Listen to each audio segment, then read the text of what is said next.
Commissioner Karachi ने मुनाफाखोरों के आगे हथियार फेंक दिए। कमिश्नर अपने ही निर्खों पर अमल दरामद न करा सके, बिलाखिर मार्केट रेट को ही सरकारी रेट के तौर पर लागू कर दिया। चीनी की सरकारी कीमत 160 रुपये मुकर्रर कर दी। चीनी का सरकारी रेट 122 रुपये था। होलसेल में चीनी सरकारी निर्ख से जायद पर फरोख्त। शहरियों ने इजाफे को मुस्तरद करते हुए शदीद एहतजाज किया। बोले, महंगाई ने जीना दोभर कर दिया। हुक्काम बाला खुदारा कुछ रहम करे। काविश मेमन से तफसीलात जानेंगे, बताइएगा। जी बिल्कुल, देखें कमिश्नर कराची हसन नकवी ने चीनी की कीमत में बड़ा इजाफा कर दिया है। 38 रुपये फ़ी किलो का इजाफा किया गया है, जिसके बाद चीनी की जो सरकारी कीमत है वो होलसेल की सतह पर 160 रुपये मुकर्रर कर दी है। होलसेल मार्केट में अमल दरामद भी देखा जा रहा है। मेरे साथ शहरी मौजूद हैं, जानते बताइएगा चीनी इतनी महंगी इतनी महंगी हो गई है, हद से ज़्यादा। हम गरीब आदमी कहाँ से खाएं? अब इनको एहसास नहीं है। कम से कम गवर्नमेंट को एहसास होना चाहिए कि गरीब आदमियों को कम से कम इतना तो सहूलत दें कि 2 टाइम की 1 टाइम की रोटी तो खा लें। वो भी सहूलत छीन रहे हैं, बत्ती की सहूलत छीन रहे हैं, हर चीज़ की सहूलत छीन रहे हैं। यार हम भी इंसान हैं, कब तक करेंगे? हम भी थक गए यार। मतलब हमारे औलादों को काम नहीं मिलता, परेशान फिरते हैं पागलों की तरह। अब क्या करे इंसान? महंगी चीनी इतनी महंगी कर दी है कि हद से ज़्यादा हो गई है कि इंसान अब कहाँ जाए। मतलब और तो कोई मुतवाज़िल भी नहीं है, कोई चीनी का उसका बदल भी नहीं है। जो गुड़ लेने जाओ, गुड़ भी उससे डबल है। इंसान क्या करे? इंसान की ज़िंदगी इन्होंने तो कुत्ते की ज़िंदगी बना दी है। ठीक है, यहाँ के दुकानदार से भी बात करते हैं। बताइएगा, होलसेल मार्केट में क्या सरकारी कीमत पर अमल हो रहा है? जी, सरकारी कीमत पर तो अमल नहीं हो रहा है, मगर पिछले नवंबर से देखा जाए तो इसमें तकरीबन 38 रुपये की तेज़ी आई है चीनी में। तो लिहाजा गरीब आवाम को रिलीफ दिया जाए और उनको थोड़ा, उनको यहाँ भी तो नौकरियाँ भी बहुत मुश्किलों से मिल रही है कि अब बंदा नौकरी भी नहीं कर सक रहा है। बिल्कुल, होलसेल मार्केट में इस वक्त चीनी की कीमत 163 रुपये फ़ी किलो है, जबकि कमिश्नर कराची ने ये रेट रिटेल मार्केट के लिए दिया है। तो अब देखना ये कि किस तरह अमल दरामद को यकीनी बनाया जाता है। अलबत्ता शहरियों में काफ़ी तशवीश पाई जाती है और शहरी कहते हैं कि चीनी की कीमत में जो होश रुपये इजाफा किया गया है उसको फिलफौर वापस लिया जाए। काविश, आप हमारे साथ ही मौजूद रहिए। महंगाई ने जीना दोभर कर दिया है। हुक्काम बाला खुदारा कुछ रहम करें।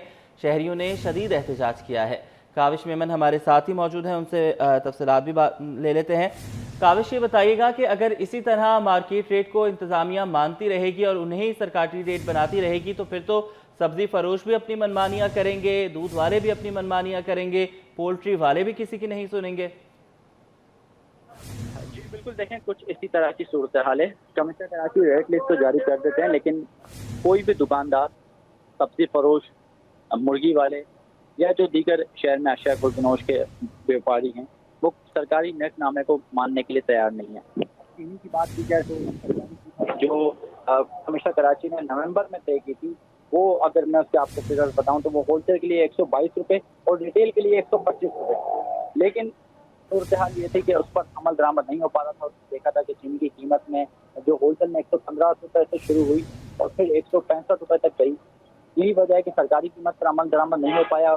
शहरियों ने रमजान मुबारक में भी चीनी खरीदी, तो बिल आखिर सरकार ने ही माफिया के आगे घुटने टेक दिए और अब नया नोटिफिकेशन जारी कर दिया, जिसके मुताबिक चीनी की जो सरकारी कीमत है होलसेल के लिए वो 160 रुपये और रिटेल के लिए 163 रुपये तय कर दिया है।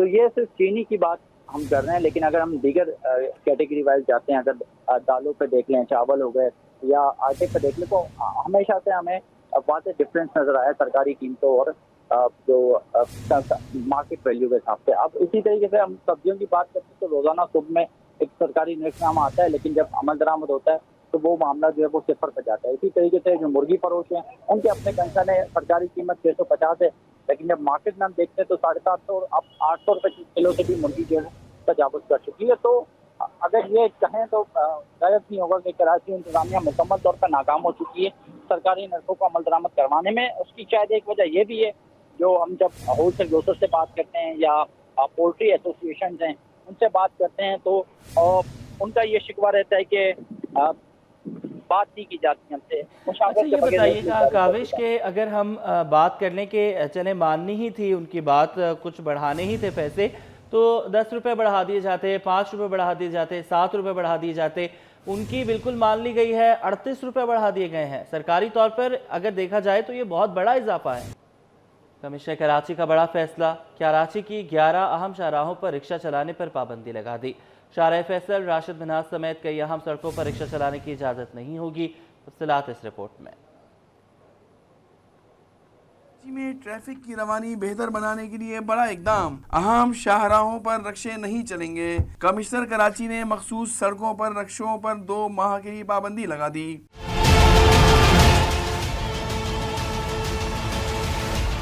आवारीता मादाम अपार्टमेंट शाहराह फैसल पर रक्षा नहीं जा सकेंगे। शाहराह कायदीन से नुमाइश, शेरशाह सूरी से मैट्रिक बोर्ड तक भी पाबंदी। शहीद मिलत रोड से जेल चौरंगी, अब्दुल्ला हारून रोड से 2 तलवार तक भी तलाक होगा। 2 तलवार से शाहराह फारूकी, स्टेडियम रोड से मिलेनियम मॉल भी आमद-ओ-रफ्त की इजाजत नहीं होगी। राशिद मिनाज से ड्रेग रोड, मारीपुर रोड से गुलबाई पर भी नहीं जा सकेंगे। कुछ शाहराहों पर सिर्फ 1+4 जबकि कुछ पर हर तरह के रक्षा पर पाबंदी लगाई गई है। ट्रैफिक पुलिस हुक्काम का कहना है कि रक्शे ट्रैफिक की रवानी में खलल डालते हैं। मोटर कैब रक्षों के खिलाफ कार्रवाई जारी है। बस जो अपना इस पे पाबंदी है, इस पे इंस्ट्रक्शन है अफराने वाला की तरफ से, हम उनको चलान देते हैं, गाड़ियां बंद करते हैं। इनको रोजमर्रा की बुनियाद के ऊपर कार्रवाई होती है। हमारी रक्षा है। रक्षा ड्राइवर्स ने पाबंदी का फैसला गलत करार दे दिया। ये पाबंदी तो फिर लगा देंगे तो हम कहाँ से कमा के खाएंगे। ये तो पाबंदी खत्म हो जाए, बेरोजगार हो जाए तो हम फिर। पाबंदी 14 जून 2025 तक के लिए लगाई गई है। शहर कायद में 10 मुख्तलिफ सड़कों पर मोटर कैब रिक्शा पर पाबंदी आयद है। अब्दुल्ला हारून रोड से 2 तलवार तक भी पाबंदी आयद की गई है। SO प्रेडी अमीर मिनहास कहते हैं कि नोटिफिकेशन मौसूल होते ही कार्रवाई का आगाज कर देंगे। उसामा मलिक से मजीद जानेंगे, बताइएगा। बिल्कुल, कमिश्नर कराची की जानिब से जो है वो मुख्तलिफ सड़कों पर जो कैब रक्शे हैं उनके खिलाफ जो है पाबंदी लगाई गई है, जिनमें अब्दुल्ला हारून रोड से क्लिफ्टन, डालमिया से जो है वो जाने वाला नेशनल स्टेडियम रोड, इसके अलावा शाहरा फैसल और IH चंडीगढ़ रोड पे पहले भी कार्रवाई ममनुआ था। मुख्तलिफ जो है शाहराहों पर पाबंदी लगाई गई है। कितनी प्रॉब्लम करते हैं, क्या क्या ट्रैफिक में ये खलल डालते हैं, ज़्यादातर लोगों को परमिट भी नहीं होता। इस वक्त हमारे साथ SO प्रेडी मौजूद है, इनसे मज़ीद जानते हैं। देखिए जी, कल नोटिफिकेशन हमने भी पढ़ा, उसके मुताबिक जो भी कार्रवाई होगी आज हम इंशाल्लाह करेंगे रक्षों के ख़िलाफ़। जहाँ तक रही बात लाइसेंस की, बगैर लाइसेंस के हम रोज़ाना डेली बेसिस पे हम कार्रवाई कर रहे हैं, चाहे वो रिक्शा है या बाइक है या कार है, जो भी है। लाइसेंस विदाउट ड्राइविंग लाइसेंस हम गाड़ियों को डिटेन भी कर रहे हैं। ठीक है, इसके अलावा जिन एरियाज़ के अंदर एक्स्ट्रा सीटर रक्शे हैं उनके ख़िलाफ़ भी आज भरपूर कार्रवाई होगी। यहाँ पर भी हमारे पास जो रक्शे आते हैं वो प्रॉब्लम तो करते हैं, यहाँ से हटाते हैं, दूसरी जगह जाकर खड़े होते हैं। इन रक्षों के खिलाफ आज हम भरपूर कार्रवाई करें। बिल्कुल, देखें SO प्रेडी हमारे साथ मौजूद थे और बता रहे थे कि एक्स्ट्रा सीटर जो रक्शे हैं वो ट्रैफिक में भी खलल डालते हैं, जबकि आसपास के जो हादसा हैं उसका भी बाइस बनते हैं। अब इनके खिलाफ जो है वो नोटिफिकेशन जैसे उनके पास आ जाएगा, कार्रवाई जो है वो शुरू हो जाएगी। जी, शहर कायद में कैब रिक्शे पर पाबंदी लगा दी गई। पहले मरहले में 11 रूट्स पर पाबंदी आयद की गई है। DIG ट्रैफिक कहते हैं कि कैब रिक्शे की कोई कानूनी हैसियत नहीं है। सलमान सलीम से मजीद जानेंगे, बताइएगा। देखिए, बिल्कुल कराची में कमिश्नर कराची की जानिब से एक नोटिफिकेशन जारी हुआ जिसके मुताबिक कराची के 11 ऐसे रूट्स हैं जहां पर कैब रिक्शा के ऊपर पाबंदी लगाई गई है। ये कैब रिक्शा क्या हैं, इनकी क्या कानूनी हैसियत है और इनके खिलाफ क्या कार्रवाई होनी जा रही है, ये जानने के लिए इस वक्त हम DIG ट्रैफिक पीर मोहम्मद शाह साहब के साथ मौजूद हैं। शाह साहब, बहुत शुक्रिया आपके वक्त का। ये बताइएगा कि ये जो कैब हैं, रिक्शा कैब, इनकी क्या कानूनी हैसियत है, क्योंकि हम देखते हैं कराची शहर में शायद जितनी मोटरसाइकिलें नहीं है उससे ज़्यादा इनकी तादाद बढ़ चुकी है। ट्रैफिक की रवानी में खलल पैदा करने में इनका बहुत बड़ा किरदार है। लाउड स्पीकर के ऊपर गाने चलाना और शहरियों को परेशान करना, ये एक बड़ा मसला है कराची शहर का। तो उसको बताइएगा किस तरह कार्रवाई करने जा रहे हैं। देखें, सबसे पहले तो इनकी तादाद जो है तकरीबन अब 30,000 से ऊपर है जो रजिस्टर्ड हैं। अनरजिस्टर्ड का मुझे आइडिया नहीं है। सेकेंडली, हमने ना पूरी कराची की सड़कें स्टडी की जहाँ पर इनको नहीं होना चाहिए। ये तकरीबन काफ़ी सड़कें बनती थी, तो हमने फ़र्स्ट फ़ेज़ के अंदर कमिश्नर साहब की सरबराही में हमने ये डिसाइड किया कि इनको हम 11 सड़कों पे इनकी आमद और रफ्त को ख़त्म करेंगे और वो सड़कें अब आवाम के नज़र में आ गई होंगी। हमने ये सिर्फ छोटी कम मिकदार इसलिए रखी ताकि हम उसको इम्प्लीमेंट करा सकें। अगर कोई कानून बना दें और वो कागज़ में रह जाए तो फिर उसका फ़ायदा कोई नहीं होता। तो इंशाअल्लाह ताला ये इनिशियली 2 महीने के लिए और फिर ये परमानेंट हो जाएगी बंदिश। तो इनसे मेरी यही रिक्वेस्ट है कि यहाँ से वो ख़ुद ही मूव कर जाएं, अदरवाइज़ गाड़ियाँ भी बंद होंगी, FIRs भी होंगी, ड्राइवर्स भी गिरफ़्तार होंगे। सेकेंडली, इनकी कानूनी हैसियत कोई नहीं है। हेलमेट पहने, महफूज रहें, जान भी बचाएं और माल भी। जेब में कागजात भी पूरे रखें वरना भारी जुर्माने होंगे। ट्रैफिक कवानीन की खिलाफ वर्जी पर क्रैकडाउन। एक हफ्ते में कवानीन की खिलाफ वर्जी पर 11,276 मोटरसाइकिलें जब्त। फैंसी नंबर प्लेट्स, काले शीशों वाली 831 गाड़ियों के खिलाफ कार्रवाई। फिटनेस ना होने पर 193 डंपर्स, टैंकर्स जब्त कर लिए गए। रिपोर्ट वज़ीर आला सिंध को पेश कर दी गई। बात करेंगे आजिज जमाली से, अपडेट कीजिएगा। ये हाल ही में जो डंपर्स के हादसात होते थे उसके बाद वज़ीर आला सिंध सैयद मुराद अली शाह ने फुल मॉनिटरिंग रखी हुई है गुज़िश्ता 2 हफ़्तों से, और हफ्तावार रिपोर्ट भेजी जाती है उनको ट्रैफिक पुलिस की जानिब से। आज भी जो रिपोर्ट मौसूल हुई है वज़ीर आला सिंध सैयद मुराद अली शाह को, उसमें ये 6 से 9 से 16 अप्रैल तक की है। इसमें बताया गया है इस रिपोर्ट में कि 11,276 मोटरसाइकिलें ज़ब्त की गई हैं।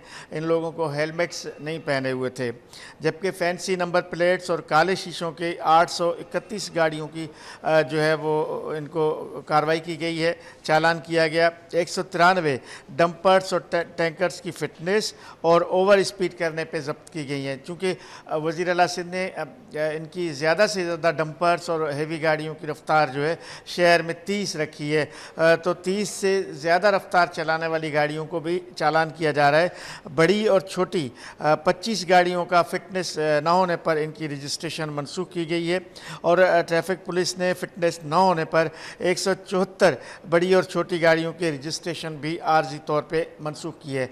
इसमें वज़ीर आला सिंध का जो बयान जारी हुआ है इस रिपोर्ट पर, उसमें वो कहते हैं कि हेलमेट पहनो, महफूज रहो, और ये बाइक राइडर्स को वज़ीर आला सिंध हिदायत की है। और वो कहते हैं कि हेलमेट ना पहनने वाले मोटरसाइकिल सवारों के खिलाफ सख्त से सख्त कार्रवाई की जाए। और वज़ीर आला सिंध सैयद मुराद अली शाह ने यह भी कहा है कि शहर में ये जो गाड़ियों का मामला है, ये जो ट्रैफिक कवानीन की खिलाफ वर्जी है, उस पर ये कार्रवाइयाँ मुसलसल जारी रहेंगी, क्योंकि शहरियों के तहफ़्फ़ुज़ के लिए इस तरह के इक़दाम किए जा रहे हैं ताकि गैर फिट गाड़ियों और गैर रजिस्टर्ड गाड़ियों के ख़िलाफ़ कार्रवाई हो, और फैंसी शीशे और नंबर प्लेट्स के ख़िलाफ़ कार्रवाई हो, और ट्रैफिक कवानीन ख़ास तौर पे उन्होंने मोटरसाइकिल सवारों को कहा है कि वो लाजमी तौर हेलमेट पहने, ताकि इस किस्म के जो हादसा शहर में होते हैं उनसे बचा जा सके। ठीक है, बहुत शुक्रिया। कि अफसरान के तकर्रुर व तबादले। अब्दुल कदीर अंसारी DG तरक्की मनसूबाबंदी और रिसर्च स्कूल तालीम तैनात। मोहम्मद अशरफ कंभार मुख्तियार कार हेडक्वार्टर शर्की कराची तैनात। शाहरुख असिस्टेंट कमिश्नर सैदाबाद ज़िला मटियारी तैनात। बात कर लेंगे आज़ाद नोहरियों से, अपडेट कीजिएगा।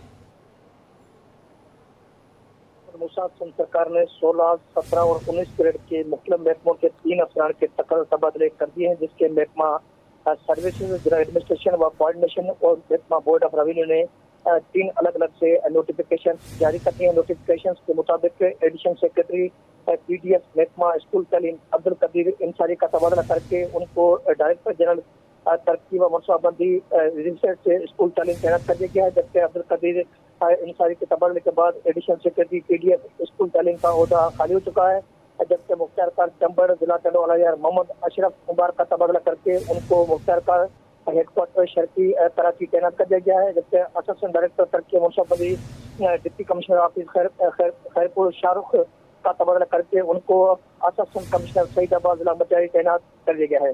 जी ठीक है, बहुत शुक्रिया। अभी आप हमारे साथ रहिएगा। मैट्रिक के इम्तिहानात का आज 8वां रोज़ है। 10वीं जमात का रियाजी का पर्चा जारी है। बिजली होने के बावजूद क्लासरूम्स में अंधेरा है। Government boys secondary school campus की इंतज़ामिया का कहना है कि स्कूल में लोड शेडिंग का मसला हल हो गया। सलाह जानेंगे अक्सर शेख से, बताइएगा। हाँ जी बिल्कुल, इस वक्त मैं मौजूद हूँ government boys secondary school Shams campus में, और जैसे कि आप जानते हैं कि मैट्रिक के सालाना इम्तहानात का आज 8वां रोज़ है और 10वीं जमात का रियाजी का पर्चा है। इस वक्त जो है तलबा अपना पर्चा हल करने में मसरूफ़ हैं। यहाँ पे स्कूल के सुपरटेंडेंट और असिस्टेंट हमारे साथ मौजूद हैं, इनसे हम बात करते हैं। सर, आप हमें बताएगा कि स्कूल के अंदर एग्ज़ाम्स चल रहे हैं, सेंटर पड़ा है, तो कोई सहूलियात का फुकदान तो नहीं है? लोड शेडिंग का कोई मसला नहीं? लोड शेडिंग का यहाँ कोई मसला नहीं है माशाल्लाह। इस दफ़ा जो है बिल्कुल कोई प्रॉब्लम पैदा नहीं है, और फर्नीचर भी हमारे पास जो इतनी स्ट्रेंथ तो है नहीं, तो इसके मुताबिक जो है मुकम्मल है, हमने अरेंजमेंट की है, और किसी किस्म की कोई वो प्रॉब्लम नहीं है। कायम मुकाम chief justice Sindh high court ने लीगल रिसर्च सेल का इफ्तिताह कर दिया। इफ्तिताही तकरीब में जजेस और वकला की बड़ी तादाद ने शिरकत की। इस हवाले से मज़ीद जानेंगे मुमताज़ जमाली से, बताइएगा।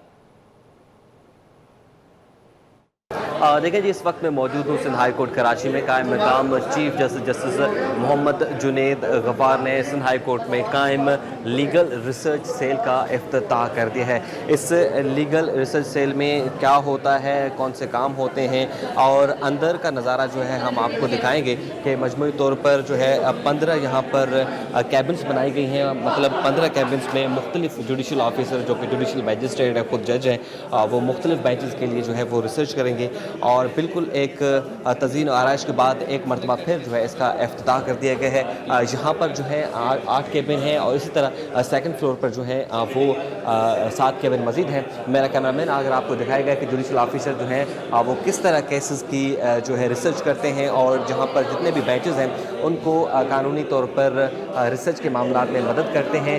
हर जुडिशल ऑफिसर जो है हर अलग अलग बेंच के लिए मुख्तस किया गया है ताकि जितने भी जजेस साहिबान केसेस की समाअत करें तो उनको रिसर्च में, तहकीक में जो है मदद करें। इससे पहले भी ये कायम था लेकिन यहाँ पर जुडिशल ऑफिसर जो थे कम थे, लेकिन इस बार जो है जुडिशल ऑफिसर की तादाद भी बढ़ा दी गई है और उनको तमाम सहूलियात यहाँ पर मुयस्सर कर दी गई हैं ताकि तमाम रिसर्च और तहकीक जो है बआसानी हो और जब तहकीक होगी तो केसेस की समाअत करने में भी जजेस साहबान को आसानी होगी। जी, गुलबर्ग टाउन इंतज़ामिया ने अपने मसाइल नज़रअंदाज करके बल्दिया उज़्मा कराची के ज़ेरे इंतज़ाम सड़कों पर तज़य्युन और आराइश के नाम पर खतीर अखराजात कर डाले।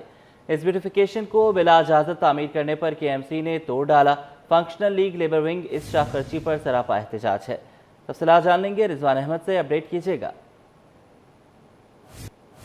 गुलबर्ग टाउन में जो है वो मुलाजमीन के 54 के करीब बताए जा रहे हैं वो अदा नहीं किए जा रहे, अगरचे उसमें हामी तो भरी जा रही है। इसी तरह जो रिटायर्ड मुलाजमीन हैं उनके वाजिबात भी अदा नहीं किए जा रहे। लेकिन फंक्शनल लीग लेबर विंग को एतराज़ ये है कि यहाँ पर गैर ज़रूरी अखराजात की भरमार कर दी गई है। ख़ास तौर पे KMC की शाहराहों पर जो है वो खूबसूरती के नाम पर मुख्तलिफ अमूर अंजाम दिए जा रहे हैं, जबकि टाउन के अपने हदूद में जो है कई काम ऐसे तवज्जो तलब हैं जिनको फौरी करने की ज़रूरत है। मामला क्या है जानते हैं सैयद नजम रिजवी से, जो कि फंक्शनल लीग लेबर विंग के सीनियर नायब सदर हैं। देखें, गुलबर्ग टाउन में तो उल्टी गंगा बह रही है। अब जो है मेरे ख्याल से पार्क सारे कंप्लीट हो गए हैं। अब पैसा जो है वो कहाँ खपे। आज जो है जो आपके डोमेन नहीं बनते, जो KMC के उसमें हैं आते ही हैं रोड्स वगैरह, उसके ऊपर पैसा लगाया जा रहा है और KMC तोड़ रहा है।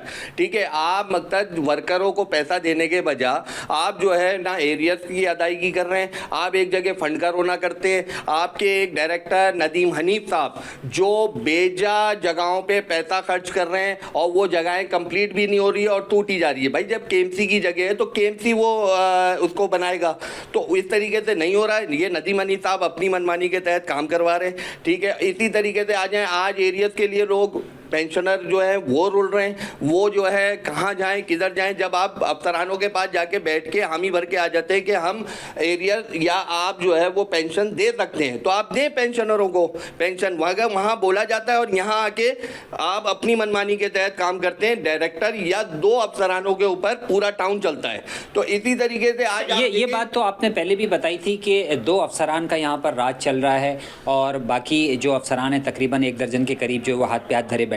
तो आपने इससे पहले ही आवाज़ उठाई थी, तो उस पर कोई हिलजुल नहीं हुई? कुछ अफसरान को तकसीम किए गए मामलात या एक ही अफसरान जो हैं 2 अफसरान जो है उनको कितने चार्ज दिए गए? देखें, यहाँ 2 अफसरान ही को और एक जो है वो तरीक़े वारदात जो फाइलें कंप्लीट करते हैं जिनका यावर साहब नाम है, और इसी तरीके से नदीम साहब जो हैं वो नदीम हनीफ साहब वो अपनी जगह पे बैठे हुए हैं। मैंने आपको बताया कि ये वो चुड़ियाँ हैं या वो हैं जो पैसा खपाने की मशीनें हैं। बिल्कुल, इंतज़ामी अमूर जो है वो दरम बरम है। कहा यह जा रहा है कि बेजा अखराजात जो है यहाँ पर किए जा रहे हैं ताकि उसमें से कमीशन बटोरा जा सके। KMC की सड़कों पर जो है वो काम कराया जा रहा है जिसे KMC की जानिब से तोड़ भी दिया गया। लाखों रुपए के अखराजात हुए। इसके साथ साथ ये भी कहा जा रहा है कि 2 अफसरान यहाँ पे जो हैं उनको कई ओहदों के चार्ज दे दिए गए हैं और दीगर अफसरान हाथ पर हाथ रखे बैठे हुए हैं, जिसके नतीजे में इंतजामी बिगाड़ बढ़ता जा रहा है, करप्शन बढ़ती जा रही है और मुलाजमीन को उनके हुकूक नहीं मिल पा रहे हैं। जी, आलमी मार्केट में सोना नई बुलंद तरीन सतह पर पहुंच गया। आलमी मार्केट में सोने के सौदों में सरमायाकारों की खरीदारी। फी औंस सोना $72 महंगा होकर नई बुलंद तरीन सतह $3,300 फी औंस पर पहुंच गया है। बात करेंगे ब्यूरो चीफ अशरफ खान से, अपडेट कीजिएगा। यहाँ पे देखा जाए जब अमरीकी सदर उनकी जाने से जो है नई टैरिफ पॉलिसी आई उसके बाद से आदमी मार्केट में भौचाल आया हुआ है और सरमाकार जो महफूज सरमाकारी के लिए सोने में खरीदारी कर रहे हैं। आज भी आलमी मार्केट में देखा जा रहा है, एशियाई मार्केट में जो सोना $72 फी औंस महंगा हो गया। आलमी मार्केट में सोना $72 महंगा होकर तारीख में पहली बार 3,300 की हद भी अबूर कर गया है। और यहाँ देखा जाए कि सराफा बाजार डीलर से बात हुई कि आलमी मार्केट में सोना महंगा होने से पाकिस्तान में भी सराफा बाजार में सोने की कीमत में बड़े इजाफे की तवक्को की जा रही है। पाकिस्तान में 1 तोला सोना 5 से 6 हज़ार रुपये से जायद का इजाफा होने की तवक्को की जा रही है। पहले ही सोना पाकिस्तान में बुलंद तरीन सतह पे पहुंचा हुआ, तकरीबन 3,40,000 रुपये 1 तोला सोना है, जो कि 24 कैरेट का है। और 24 कैरेट का सोना अगर देखा जाए 5 से 6 हज़ार बढ़ता है तो आज तवक्को की जा रही है सराफा बाजार डीलर की तरफ। अगर आलमी मार्केट में शाम तक यही रेट रहता है तो पाकिस्तान में सोना पहली बार 1 तोला सोना 3,45,000 रुपये की बुलंद तरीन सतह पर छू जाएगा। अच्छा अशरफ खान, अगर हम इसके आफ्टर इफेक्ट्स की बात करें तो हम ये देख रहे हैं कि पाकिस्तान में जो गोल्ड स्मिथ्स हैं वो धड़ाधड़ दूसरे कारोबारों की तरफ मुंतकिल हो रहे हैं। अगर यही सूरत हाल रही तो पाकिस्तान में तो सोना जो है वो सिर्फ नवादरात की दुकानों तक महदूद हो जाएगा। अहम सवाल है अगर देखा जाए, क्योंकि पाकिस्तानी रुपए की कदर देखें कि 2 साल में जो डॉलर महंगा हुआ है 280-281 रुपए पर पहुंच गया है। दीगर ममालिक से भी मुवाजना करें जिसमें भारत, बांग्लादेश, अफगानिस्तान, इन सब में तो उसके मुकाबले भी रुपए की कदर में बहुत कमी है। तो पाकिस्तान में अगर हम देखा जाए सोना की कीमत जो है, क्योंकि आलमी मार्केट के रेट से उसको कन्वर्ट किया जाता है, इस वक्त आलमी मार्केट में सोना जैसे कि मैंने बताया $3,300 फी औंस पे पहुंच गया है। तो इसको अगर 280-81 रुपए डॉलर फी से अगर इसको जग भी दें तो पाकिस्तानी रुपए में इससे मुसलसल इजाफा देखा जा रहा है। और इसकी वजह से जो कारोबार ना होने के बराबर है, एक आम मिडिल क्लास भी अब सोना अगर हम देखा जाए 5 तोला सोने का अगर जैसे कि हम कोई सेट अगर देखते हैं तो 5 तोला सोना 3,45,000 रुपये से अगर हम देखें तो वो तकरीबन 17 लाख रुपए का पड़ेगा। तो कोई भी अब मिडिल क्लास भी जो है 5 तोला सोना भी जो है वो अब जैसे शादी होती है, दीगर तकरीबात उसमें वो नहीं खरीद सकता। और साथ ही कंसर्न ये है कि जैसे हमने मार्केट सर्वे किया था इससे पहले, और लोग अब कंसर्न भी कर रहे हैं कि ना यहाँ पे जो पुराने सोने होते हैं जो हमारे वो उसको कन्वर्ट करते हैं नए सोने से, उसको जो पॉलिश करा के इस्तेमाल करें, नए सोने की खरीदारी जो है बाजारों में ना होने के बराबर है। इस वक्त देखा जाए खरीदारी ना होने के बराबर है। बहुत शुक्रिया अशरफ, आपने हमें अपडेट किया। पाकिस्तान स्टॉक एक्सचेंज में कारोबार के दौरान मनफी रुझान, रेड इंडेक्स में 12 पॉइंट्स की कमी, इंडेक्स से 1,16,655 की सतह पर आ गया। तफसीलात जानेंगे वसीम इफ्तिखार से, बताइएगा। आज बिल्कुल पाकिस्तान स्टॉक मार्केट में हम देख रहे हैं कि कारोबार के मुस्बत आगाज़ के बाद अब जो है वो किसी हद तक ना सिर्फ मुस्बत रुझान देखा गया और अब जो सूरत हाल ये है कि नेगेटिव जो है वो इम्पैक्ट देखने में आ रहा है। और 100 इंडेक्स में हम देख रहे हैं कि जो फिगर्स है वो नेगेटिव जो है वो शो कर रहा है। क्या वजूहात हैं, इस वक्त मेरे साथ मौजूद हैं जिब्रान सरफराज जो कि हमारे स्टॉक मार्केट है। जिब्रान, 2 दिन से मार्केट पॉजिटिव रही है लेकिन आज मुसलसल जो है वो 100 इंडेक्स वो नेगेटिव फिगर्स शो कर रहा है, मनफी रुझान देखने में आ रहे हैं। क्या वजूहात है? देखिए, इस हफ्ते के आगाज़ से जो अच्छी खबरें आई थी, जिस तरह के स्टेट बैंक जो गवर्नर हैं इनके स्टेट बैंक का, उन्होंने कहा था कि $4.1 बिलियन की जो मार्च के महीने में जो है वो रिसीव हुई है रेमिटेंस, तो ये एक रिकॉर्ड रेमिटेंस है। इससे पहले कभी नहीं हुआ कि एक मंथ के अंदर जो है 4.1 बिलियन का जो नया रिकॉर्ड बनाया। इसके साथ आप देख रहे हैं कि जो फिच ने जो है आपकी रेटिंग जो है वो अपग्रेड की है, तो ये भी अच्छा साइन है कि CCC से B- किया है, ये भी पॉजिटिव साइन है। और आप देख रहे हैं कि आने वाले दिनों में मज़ीद जो है अच्छी खबरें आएंगी। आज जो है थोड़ा सा प्रॉफिट टेकिंग देखी जा रही है क्योंकि मार्केट रेगुलर बढ़ रही थी और इंटरनेशनल मार्केट भी आज थोड़ी सी वहाँ भी प्रॉफिट टेकिंग दिखी, तो उसका इम्पैक्ट आप देख रहे हैं। इसके साथ साथ सर्कुलर डेब्ट के हवाले से 1275 बिलियन जो है वो भी रिजॉल्व होने के अनकरीब है। जिस तरह 18 बैंक जो हो कम सूद पे जो है वो उसको लोन दे के जो है उसको रिजॉल्व करेंगी। तो ये सारे फैक्टर इसकी वजह से मार्केट जो पॉजिटिव है, अभी मार्केट में अभी भी पोटेंशियल है और अभी भी इन शेयर्स में अपॉर्चुनिटीज़ हैं जिनमें अभी चांस ले सकते हैं। तो इस वक्त प्रॉफिट टेकिंग कौन कौन से सेक्टर्स में देखी जा रही है? देखिए, ये वक्त के साथ साथ अपडेट होती रहती है, लेकिन जो चीज़ें काफ़ी टाइम से बढ़ रही थी तो उसमें थोड़ी सी अभी सेलिंग देखी गई है। ऑयल एंड गैस सेक्टर है, ये अच्छा बुलिश था और इसमें थोड़ी प्रॉफिटिंग, लेकिन एक और रैली बनेगी जब इंटरेस्ट रेट की जब अनाउंसमेंट होगी और मज़ीद कम होगा इंटरेस्ट रेट, तो आप देखेंगे नया एक जो है 10% ये हम एक्सपेक्ट तो कर रहे हैं, लेकिन होपफुली कि अगर 10% हो जाते तो बहुत अच्छी हो जाएगी मार्केट। जी बिल्कुल, ये थे जिब्रान सरफराज, जिनका बताना है कि हुकूमत की जानिब से जो ख़बरें हैं वो बहुत मुस्बित भी आई हैं और इसके साथ साथ जो रेमिटेंस के जो फिगर्स आए थे वो मार्च के, तो वो भी इंतहाई हौसला अफजा हैं। तो ये वजह है कि स्टॉक मार्केट में जो सरमायाकार है उनका एतमाद बहाल है, ताहम जो मनफी रुझान की वजह यह है कि प्रॉफिट टेकिंग का अमल देखने में आ रहा है। जी।